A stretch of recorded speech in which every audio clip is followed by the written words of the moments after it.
Assalamualaikum warahmatullahi wabarakatuh. Yang kami hormati Ibu Gita Kostania SSTMKes selaku dosen pengampu mata kuliah Anatomi Fisiologi. Perkenalkan kami dari kelompok 4 kelas 1B Prodi Sarjana Terapan Kebidanan Malang. Saya Jihan Nafisal Sabira Farda Maharani dengan NIM 062. Saya Imelda Novela Rafida dengan NIM 063. Saya Olidia Esikolila dengan NIM 064. Berikut kami bagikan serta kami kumpulkan video penugasan anatomi fisiologi dengan judul Posisi dan Arah Pergerakan Anatomi.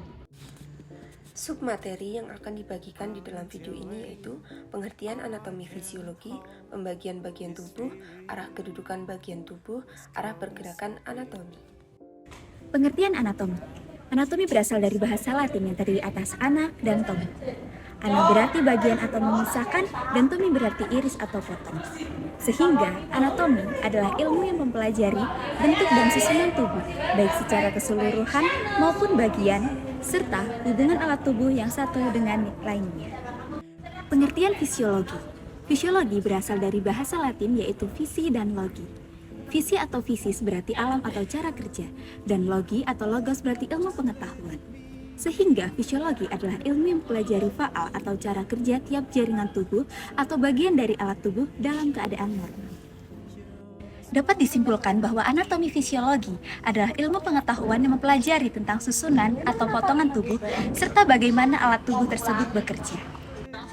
Istilah yang dipakai untuk bidang ilmu anatomi fisiologi yaitu yang pertama ada osteologi tulang, ortologi sendi, miologi otot, neurologi saraf, kardiologi jantung, gastrologi pencernaan, oftalmologi mata, urologi perkemihan dan reproduksi, dermatologi kulit, dan yang terakhir ada splankologi organ viscera atau alat dalam.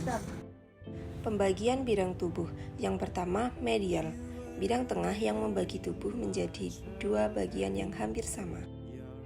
Yang kedua adalah sagittal, membagi tubuh menjadi bagian kanan dan kiri atau bidang yang sejajar dengan median. Ketiga adalah frontal atau coronal, membagi tubuh menjadi bagian depan dan belakang atau tegak lurus dengan bidang sagittal. Yang terakhir adalah transversal, membagi tubuh menjadi bagian atas dan bawah atau bidang melintang tegak lurus pada arah panjang badan.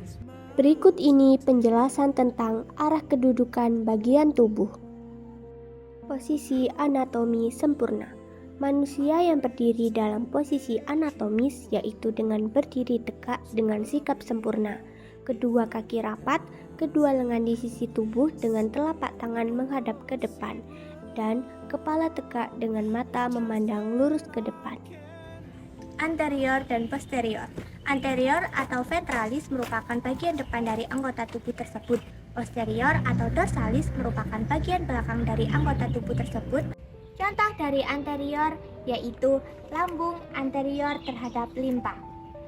Sedangkan contoh dari posterior yaitu jantung posterior terhadap rusuk.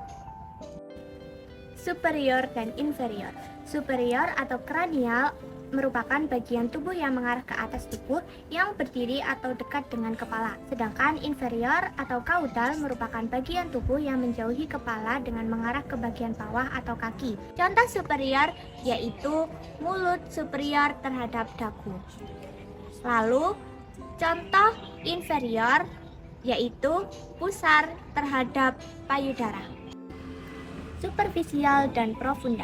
Superficial merupakan bagian yang dekat dengan permukaan tubuh, sedangkan profunda merupakan bagian yang jauh dari permukaan tubuh. Contoh superficial yaitu otot kaki superficial terhadap tulang kaki. Lalu profunda yaitu tulang hasta pengumpil profunda dari otot lengan bawah. Medial dan lateral. Medial merupakan ke arah dalam atau mendekat ke medium tubuh, sedangkan lateral ke arah luar atau menjauhi medial tubuh.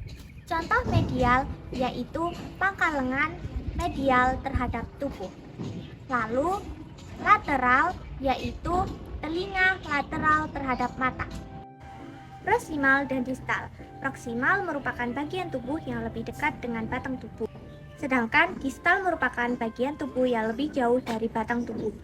Contoh proksimal yaitu siku proksimal terhadap telapak tangan. Lalu, contoh distal yaitu pergelangan tangan distal terhadap pangkal lengan.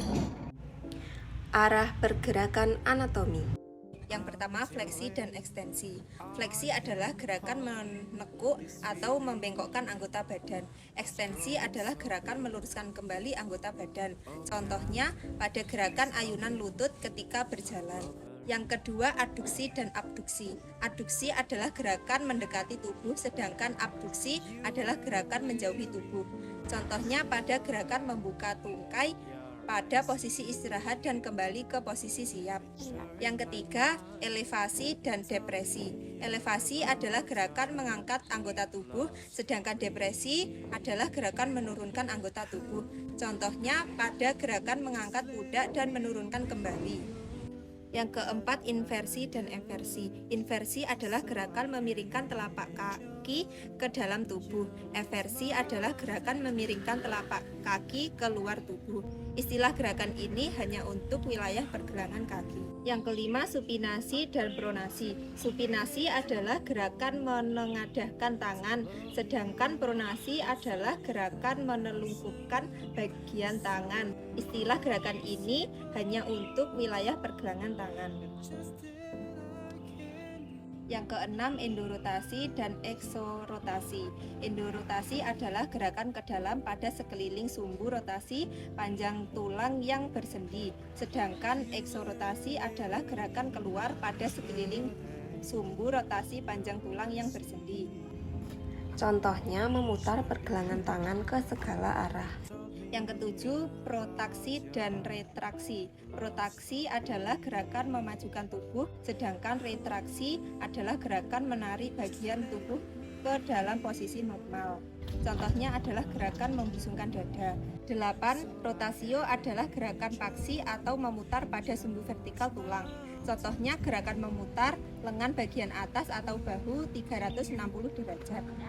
9. Sirkumduksio adalah gerakan sirkuler anggota badan. Contohnya gerakan pinggul memutar ketika memainkan bola hoop.